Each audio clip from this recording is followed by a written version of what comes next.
That's law enforcement now on the steps of the Capitol building, where they appear to have got a little more control, at least outside of what is going on there in the Capitol. Just a couple of hours ago, we saw those protesters, who you can see on the ground, starting to storm the Capitol building, where the ceremonial vote counting was taking place, which was the final part of the process to formally elect Joe Biden as President of the United States. Yeah, we saw these are images from before when protesters did get inside. Pro-Trump supporters got inside, and US congressmen and women had to leave. They were taken to safe locations, had to put on face masks because of pepper spray and other issues. One person has been injured, shot. One of the pro-Trump supporters has been shot and is being taken care of.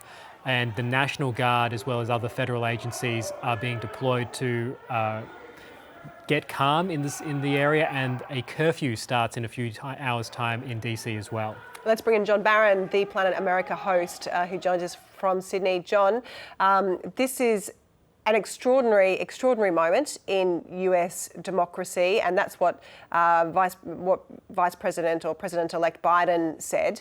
What do you make of what's gone on today? Quite astonishing scenes in the US Capitol today. An astonishing lapse in Capitol Hill security. First of all, to allow these rioters into the building itself and ultimately onto the floor of the House of Representatives and the Senate, and indeed taking selfies in the office of House Speaker Nancy Pelosi. This is a remarkable security breach, but of course it comes about as a result of an incitement from the President of the United States, who called on these protesters just a couple of hours earlier to march on Capitol Hill. And even in the last half hour, as he has ultimately and belatedly called on his supporters to go home, in the same Twitter video calling on them to go home, he is still saying, without a shred of evidence, that this election was stolen. He continues to incite and inflame this situation while going through the motions of trying to tamp it down. So we would hope that law enforcement would get this situation under control in the next couple of hours, John. What happens then? I mean, they were in the middle of certifying the election. This has never happened before, so I suppose that there is no playbook. This, in the words of President-elect Joe Biden, is an insurrection. Not a coup, not a revolution, just an insurrection, but it is armed, bearing in mind these hundreds of people that have breached the perimeter and are in the Capitol building. They haven't gone through metal detectors. They haven't been screened for security. It's terribly unfortunate that somebody has been shot. It's remarkable, though, that more haven't been. As for what happens next, we're hearing from both the Republicans and the Democrats in the House that they are more determined than ever to push ahead with recognising the certification of this election result. They do not want this to be delayed. There is a curfew coming into effect in a couple of hours in Washington, D.C., just under now. And we assume as soon as they can safely return to the House and Senate chambers, that the process of recognising Joe Biden's electoral victory is going to go ahead with some haste, because the longer it is delayed, the more this is dragged out, the more this tinderbox is potentially inflamed.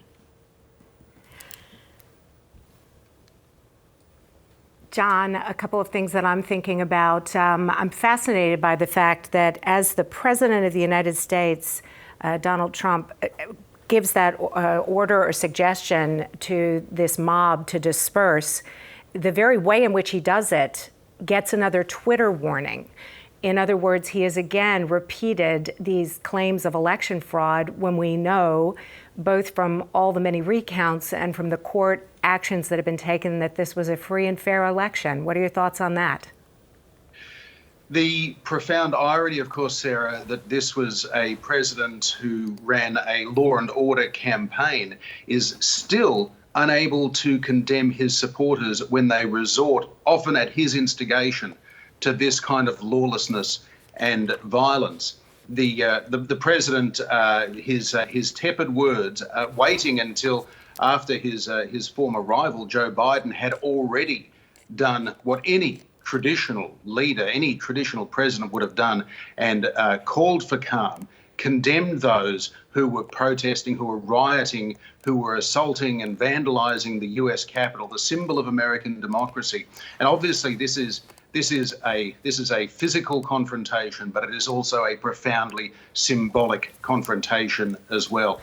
And that is where the outgoing President Donald Trump clearly has a role in trying to quieten these passions that he has so recklessly inflamed for more than 4 years now.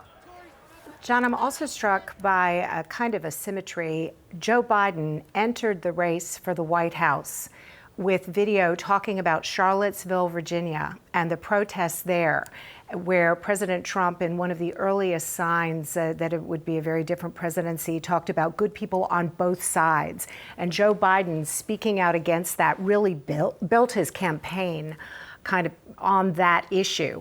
And now, as we get to the final hours of the Trump presidency, we see in some ways the articulation of that both sides image with a mob breaking into the US Capitol. You're right, Sarah, and this echoes not just through recent history, but longer American presidential history. It was Franklin Roosevelt who famously said that the principal job of the President of the United States is to provide moral leadership. And yes, Joe Biden based his campaign on what he perceived to be a historic failure in that call to moral leadership from Donald Trump in 2017 after Charlottesville. Once again today, though, we have seen this inability to condemn anybody who supports him from Donald Trump. These are, as you know, Sarah, these are unprecedented scenes. For this to be happening in the US Capitol today as the people's business certifying the result of an election which, indeed, just hours earlier, Republican Senate Majority Leader Mitch McConnell acknowledged was not a close election. And there is no evidence of widespread voter fraud, certainly nothing that would overturn the significant victory that Joe Biden recorded last November 3. So we are seeing here really the final death throes of the Trump presidency, and potentially because of the way this has been slated home to the Republicans who had to an extent tolerated and even enabled Donald Trump all these years. They have now received a very, very rude awakening. They are cowering in their offices in Washington, D.C., afraid of potentially armed insurrectionists in their midst. And they know that this is the whirlwind that Donald Trump and, to an extent, they too have sown. John Barron, thank you so much for your analysis this morning. We'll let you get back. I'm sure you're in hot demand today. Thank you.